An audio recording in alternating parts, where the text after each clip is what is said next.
복음서들은 모두 예수님의 그 생애를 전하고 있다는 점에서 다 공통됩니다. 그러나 각기 복음서의 기록자 그리고 또 기록자가 함께 하고 있는 그 공동체들이 처한 상황에 따라서 전하고자 하는 메시지의 초점이나 이야기 전달 방식에서 차이가 납니다. 이른바 공간복음서, 보는 눈이 공통되다 해서 공간복음서 이렇게 얘기하는데, 사실은 뭐 다 공통된 건 아닙니다만 크게 봐서 공간복음서로 일컬어지는 세복음서, 마태복음과 마가, 누가복음, 이 세 복음서와 요한복음서, 오늘 우리가 함께 읽은 이 요한복음서의 차이가 두드러집니다. 세 복음서가 예수님의 생애를 사실적으로 묘사하는 그런 방식을 취하고 있다면, 요한복음은 예수님의 그 삶의 의미를 아주 깊이 숙고하는 그런 방식을 취하고 있습니다. 예수님의 탄생을 전하는 그 방식과 내용에서도 복음서들은 서로 다릅니다. 예컨대 마태복음은 예언의 성취라는 점에서 드디어 이 예언이 이루어졌다 이렇게 바라보는 점에서 동방박사들이, 예언이 이루어지기를 학수고대했던 동방박사들이 아기 예수님을 반기는 것으로 전하고 있습니다. 반면에 누가복음은 일관되게 가난하고 소외된 사람들에 대한 관심이 깊습니다. 그래서 아기 예수님의 탄생을 저 들에서 양을 치던 목자들이 가장 반겼다고 기록하고 있습니다. 다른 한편 마가복음은 예수님께서 민중들과 더불어서 살았던 그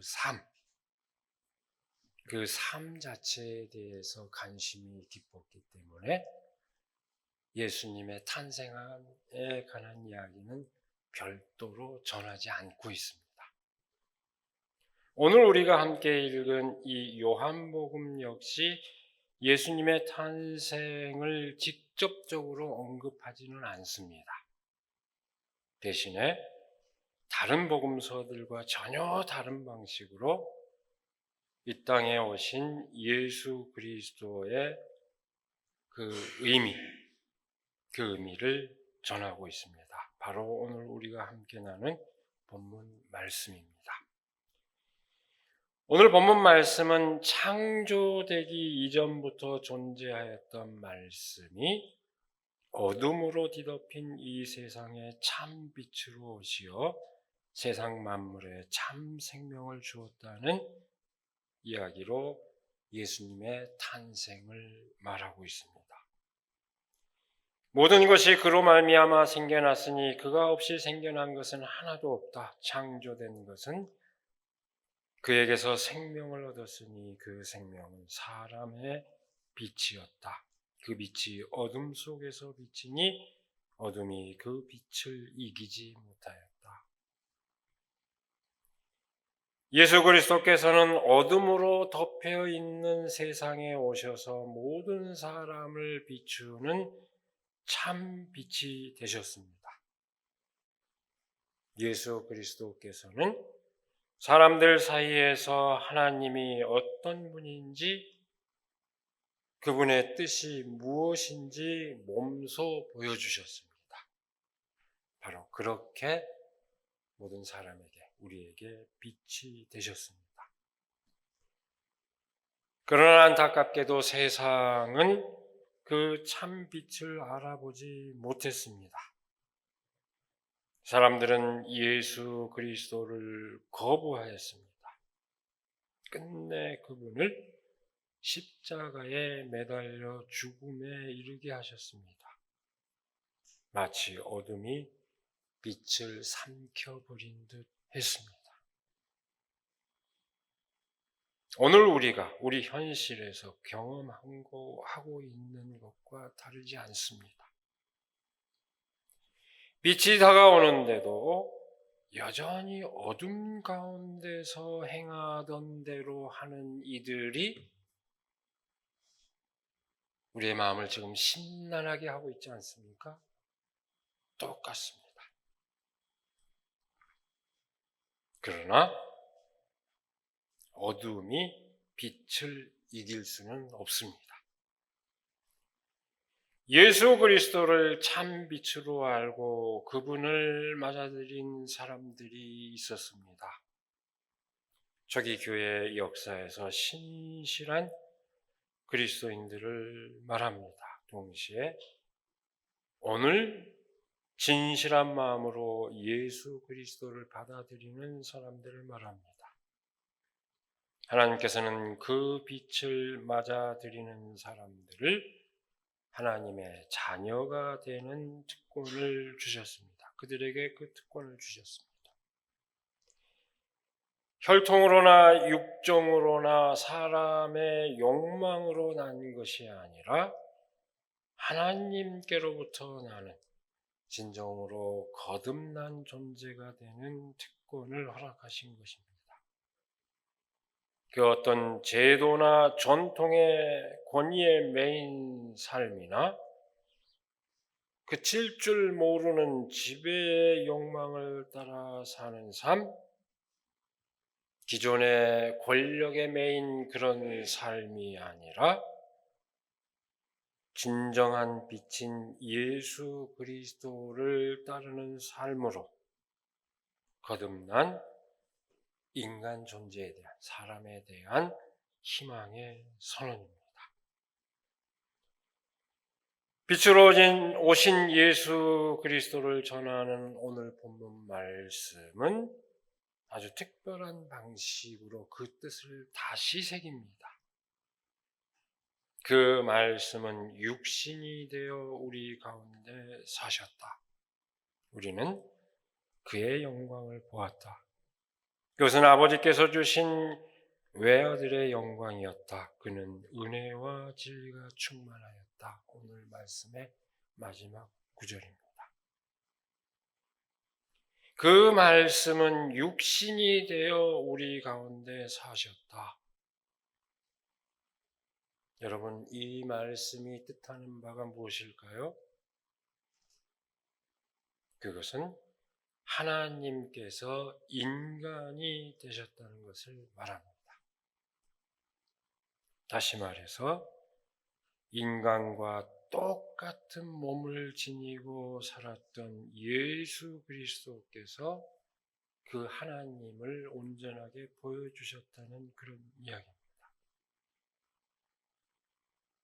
하나님이 인간이 되었다는 이 이야기도 놀랍지만 요한복음이 말하는 이 말씀은 그보다 더 놀라운 의미를 함축하고 있습니다. 요한복음은 하나님이 정확하게 말하면 하나님이 인간이 되셨다라고 얘기하지 않고 정확하게 말하면 말씀이 육신이 되셨다라고 얘기를 하고 있습니다. 여기에 요한복음이 말하는 놀라운 진실이 담겨 있습니다. 사실 신이 인간이 되었다. 이 발상은 고대의 세계관 안에서 사실 놀라울 게 없습니다. 그다지 놀라운 것이 아닙니다. 고대 세계의 모든 재앙들은 모두 신의 현신, 신의 아들이라고 추앙받았습니다.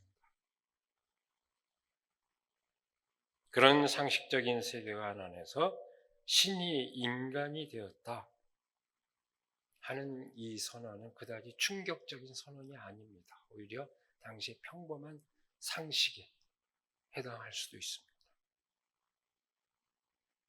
그래서 요한은 그 말하고자 하는 뜻을 더욱더 분명하게 말하지 않을 수 없었습니다.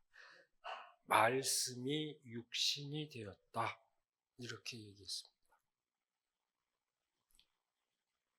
이 말씀은 당대 사람들의 세계관을 아주 뒤집어 버린 말씀입니다. 그런 선언이었습니다.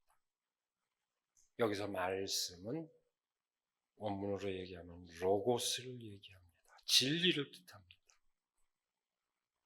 육신은 사르크스를 원문 표현으로 보면 사르크스라고 되어 있습니다. 인간의 몸을 나타내는 또 다른 헬라어가 있습니다. 소마라는 표현이 있는데 소마라고 하지도 않고 사르크스라고 있습니다. 이 사르크스는 노예의 몸뚱아리를 의미합니다. 또는 그냥 살덩어리. 소마가 평범한 그런 개념이라면 사르크스는 아주 천한 몸을 뜻합니다. 이원론적인 세계관 안에서 로고스는 인간이 추구해야 할 영원한 진리를 뜻하고 사르크스는 썩어 사멸할 것으로 간주되는 그 현실을 말합니다. 그러므로 로고스가 사르크스가 되었다는 이 선언은 당대 세계관에 비추어 볼 때 정말 놀라운 커다란 거리낌입니다. 그리고 어찌 보면 비웃음거리에 지나지 않는 것이었습니다. 그럼에도 요한이 그렇게 선언한 것은 하나님께서 철저하게 인간의 자리로 내려오셨다는 것을 말하고자 함이었습니다. 인간 사회 안에서 높은 자리에 오신 것이 아니라 보통의 인간들이 경멸하는 가장 밑바닥 자리까지 내려오셨다는 것을 말하는 것입니다. 하나님께서 완전하게 자신을 비우고 고통받는 인간의 자리로 내려오셨다는 것을 선언한 것입니다. 제가 어젯밤에 잠시 텔레비를 돌리다가 눈이 번쩍 띄는 프로그램이 있어서 봤더니 권력자의 뇌에 관한 것이었습니다. 똑같은 인간도 권력을 장하면 뇌 자체가 변화한다. 뇌 사진까지 반짝반짝 보여주면서 자기 중심적으로 되고 공감을 하지 못하고 환상에 빠진다. 마약에 도취한 상태가 된다. 평범한 인간도 권력을 장악하고 높은 자리에 올라가면 그렇게 되는데 뒤집어서 지엄하신 하나님이 가장 밑바닥의 자리로 사람에 내려왔다는 그 의미는 그 현실을 뒤집어서 생각하면 얼마나 놀라운 선언인지 우리 알 수 있습니다. 우리 인간과 똑같은 몸을 지니고 사셨던 예수 그리스도 안에서 온전하게 하나님의 그 진리가 구현되었다는 것을 이렇게 표현한 것입니다. 이 말씀은 하나님께서 사람에게 말씀을 거는 방식을 뜻합니다. 하나님께서 우리 인간에게 말을 걸어오는 방식입니다. 또한 동시에 그 말씀을 받는 우리 인간의 사람의 변화 가능성을 뜻합니다. 하나님께서 입장을 바꿔서 사람의 자리로 내려오셨고 그것도 가장 밑바닥의 사람의 자리로 내려오셨습니다. 그리고 바로 그 밑바닥 사람들의 삶과 언어로 우리에게 말을 걸어오신 것입니다. 이 땅에 오신 예수님에게서 하나님을 만나는 사건은 바로 그런 인간들의 삶과 언어 가운데 하나님의 뜻을 깨닫는 것입니다. 동시에 그 사건은 인간의 삶이 그저 썩어 소멸하는 것에 지나지 않는 것이 아니라 하나님의 뜻이 이루어지는 구체적인 자리라는 것을 뜻합니다. 그것은 인간의 삶에 대한 놀라운 긍정을 뜻합니다. 우리와 똑같은 몸을 입은 예수님께서 빛이라면 그와 똑같은 몸을 지닌 우리 역시 빛이 될 수 있습니다. 말씀이 육신이 되셨다. 요한복음이 전하는 이 성육신의 진실은 바로 그 쌍방의 진실을 함축합니다. 그러므로 오늘 우리가 이 땅에 빛으로 오신 아기 예수의 탄생을 기뻐하는 것은 우리의 몸, 우리의 삶 자체가 그 빛의 역사에 동참하게 된 것을 기뻐하는 것이기도 합니다. 어둠이 걷히고 밝은 빛이 다가오기를 바라며 스스로 빛이 되어 어둠을 물리치고 있는 오늘 우리는 그 기쁨의 의미를 누구보다도 더 잘 알고 있습니다. 어둠이 빛을 이길 수는 없습니다. 그것은 자연의 순리이며 역사의 진실입니다. 아기 예수의 탄생을 기뻐하는 오늘 바로 이 순간 우리 스스로 빛이 되는 것을 함께 하기를 바랍니다. 그 믿음으로 희망을 잃지 않고 아직 가시지 않는 어둠을 헤치고 나아가는 우리 모두가 되기를 이 시간에 간절히 기원합니다. 기도하겠습니다. 어둠 가운데서 빛으로 오셔서 우리를 밝히시고 참 생명의 기쁨을 누리게 하여 주시는 그 아기 예수님의 탄생을 함께 기뻐하며 감사드립니다. 주님, 여전히 어둠이 가시지 않은 이 땅에 또한 함께 하셔서 그 어둠을 물리치고 우리가 밝은 빛 가운데서 저마다의 삶의 기쁨을 노래하고 하나님의 영광을 노래할 수 있도록 우리를 인도하여 주시옵소서. 어둠이 빛을 이길 수 없다는 그 엄연한 진실을 새기며 우리가 소망 가운데 나아갈 수 있도록 하나님 함께하여 주시옵소서. 이 땅의 현실에서 이 역사의 한복판에서 그 놀라운 일을 다시금 체험하며 기뻐할 수 있도록 우리를 인도하여 주시옵소서. 우리 가운데 빛으로 오시는 우리 주 예수 그리스도의 이름으로 기도드립니다. 아멘.